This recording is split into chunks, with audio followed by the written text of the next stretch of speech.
असली तत्व जरा समझिए कि गिरिराज की पूजा क्यों कराई।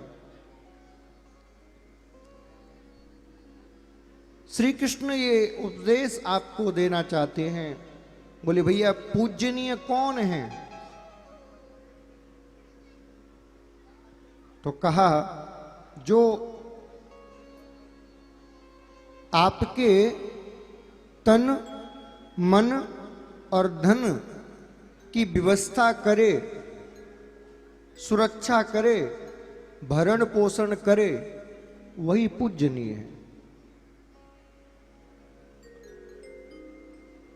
और उसी समय से भगवान ने परंपरा चलाई कि जिसका जिसके द्वारा भरण पोषण हो उसके लिए वही पूजनीय है।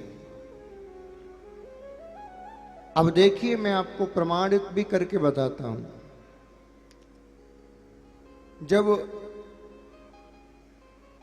दशहरा आता है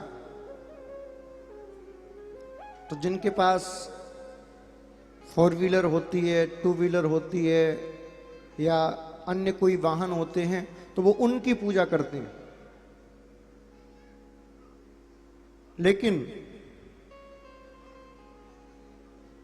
ब्राह्मण अपने वेद की, शास्त्र की किताबों की पूजा करता है। क्षत्रिय उस दिन अपने अस्त्र शस्त्र बंदूकों की पूजा करता है।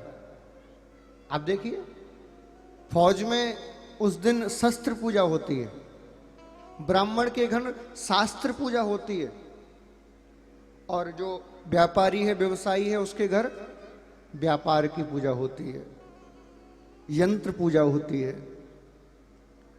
इसका अर्थ क्या है? बोले हमारा पूजनीय कौन है? बोले जिससे हमारा भरण पोषण हो वही हमारे लिए पूजनीय है। आप बताओ गधे की कोई पूजा करेगा? करेगा? लेकिन गधे की भी पूजा होती है। हाँ, जो मटके इत्यादि प्राचीन जमाने में बनाते थे उनको कुम्हार कहा जाता था। तो जब दशहरा आता था तो कुम्हार अपने गधे की पूजा करते थे। क्यों?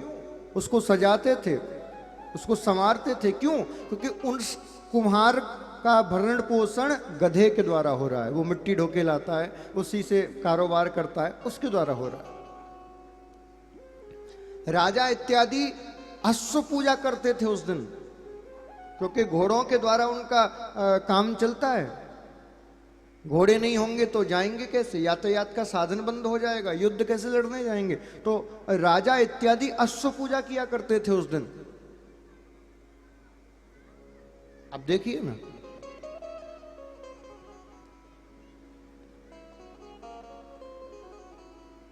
इसलिए श्री कृष्ण ये उपदेश दे रहे हैं। बोले आपके लिए देवता कौन है?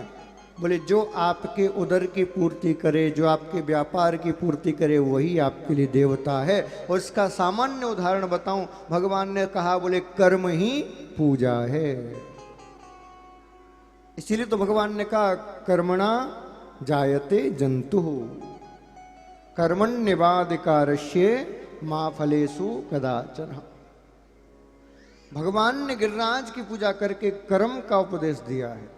कर्म करिए, पहली बात।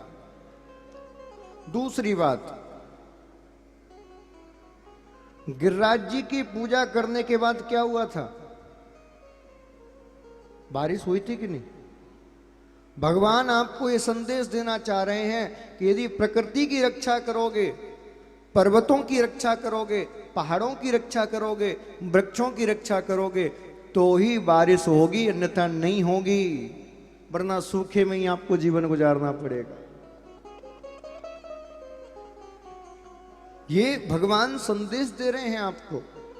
लेकिन गजब की बात है महाराज, हम इन संदेशों को ना सुनना चाहते ना मानना चाहते। हमें तो वही प्रिय है, बस मक्खन मिश्री लगा के और कहानियां सुनाओ।